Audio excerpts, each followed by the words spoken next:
Nous n'irons pas dans la zone des puits d'entrée et pénétrons de suite dans la partie classiquement visitée lors des initiations ou découvertes du milieu souterrain.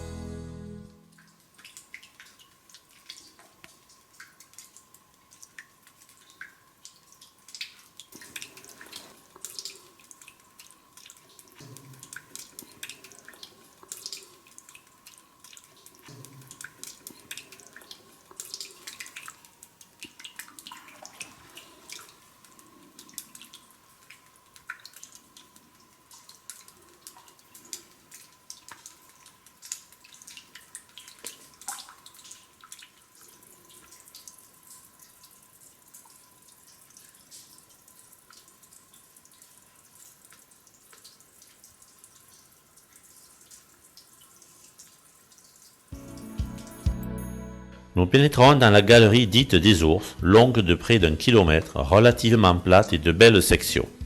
Le sol est caillouteux, parfois calcifié.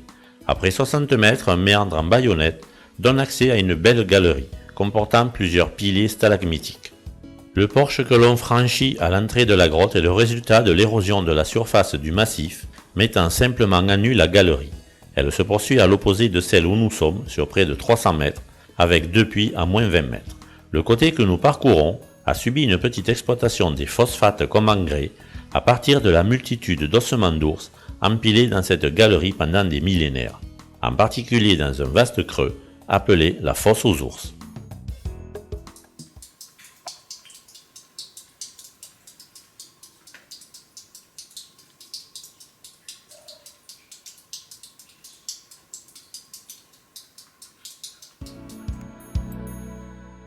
C'est d'ailleurs en recherchant ces ossements que les spéléologues du SCA découvrent le réseau du C77, résultant d'un soutirage du remplissage de la galerie.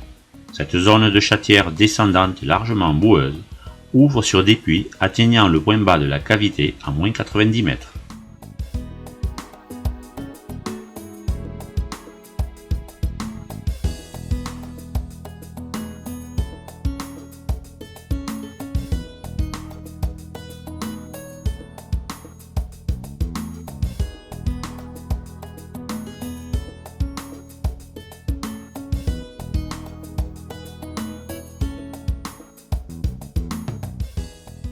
Un joli gour marque la fin des chatières. Au-delà, on descend le long d'une paroi sur 13 mètres, débouchant sur un chaos de grandes dalles. On se retrouve face à une vaste diaclase de 50 mètres de long. Dessous, c'est le point bas. Cette diaclase est traversée dans sa longueur à l'aide de mains courantes.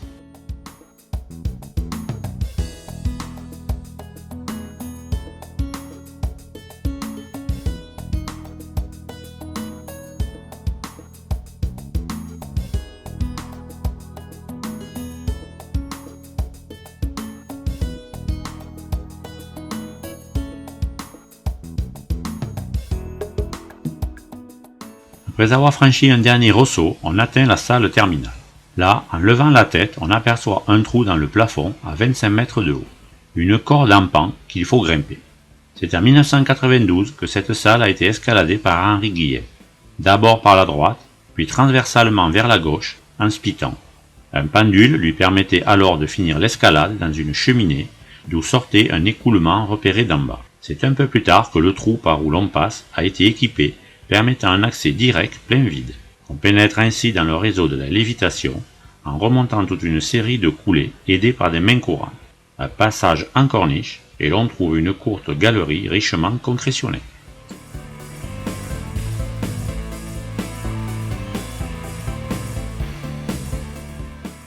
Le nom des casas remonterait à plusieurs centaines d'années. Le mot viendrait de casa, latin et occitan, qui veut dire maison, transformé en case dans le sens d'habitation rurale. Au XIIe siècle, casal s'appliquait à des domaines agricoles tenus par des serfs. L'histoire des casas remonte à la préhistoire. Elle fut un refuge pour les animaux préhistoriques, en particulier l'ours des cavernes, mais aussi habitat humain à la préhistoire. Elle servit fréquemment de refuge lors de périodes d'insécurité de notre histoire. Au temps plus récent, elle fut également exploitée pour la recherche de phosphates liés à la présence de gisements d'ossements d'ours. Elle a été malheureusement aussi pillée de ses concrétions. Pour finir, actuellement, Elle sert régulièrement de lieu d'entraînement au spéléo, de découverte et d'initiation pour les enfants des écoles, mais également lors des journées nationales de la spéléologie. Les premières traces écrites remontent à 1840 et 1850 lors des fouilles. En 1883, M. Caux, instituteur à Limousis, reprend ses fouilles. Des agrandissements sont opérés pour la recherche des phosphates. Une porte est alors placée.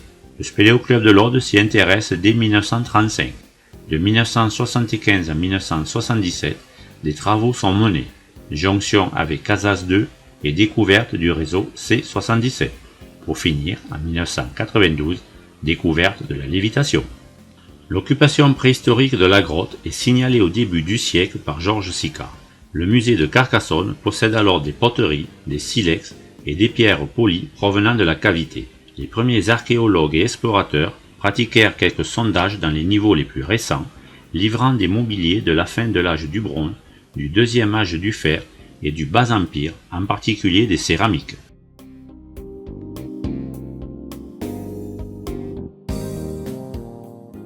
La grotte des Casas s'inscrit dans un complexe karstique beaucoup plus vaste, allant de la grotte Limousis au Roc Daniel. Dans ce tronçon de 3,5 km, on trouve une série de galeries horizontales dont l'altitude est étonnamment constante entre 430 et 440 mètres. Grotte Limousis, réseau supérieur des Casas, réseau 2 de Trasanel, grotte du Maquis, grotte Coroluna, et qui sont également alignés. Tout porte à croire que ces tronçons faisaient partie d'un même réseau aujourd'hui démantelé par l'érosion, au niveau des réseaux supérieurs, mais sans doute intact au niveau inférieur.